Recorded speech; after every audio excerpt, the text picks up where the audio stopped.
এই দেখো, এই দেখো মাছ দেখতে পাচ্ছ? এই যে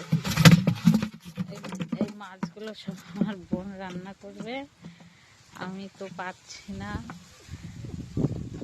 জানো তো পোড়া রুগী, খুব টান ধরছে, খুব কষ্ট হচ্ছে।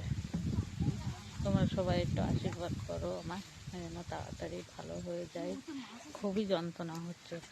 হ্যাঁ, আর পাচ্ছি না। এটা ডাক্তার তুলে দিয়েছিল, তাই এই 3 দিন ধরে যন্ত্রণা হচ্ছে। আশা করি তাড়াতাড়ি সুস্থ হয়ে যাব। সোনাখালীতে পড়ার ডাক্তার দেখছে, ভালো ট্রিটমেন্ট করছে, তাড়াতাড়ি সুস্থ হয়ে যাব। তো এই যে টান ধরছে, তো ওই জন্য একটু কষ্ট হচ্ছে। ভালো হয়ে যাব তাড়াতাড়ি। ওষুধ খাচ্ছি, ওষুধ লাগাবো বাড়িতে গিয়ে।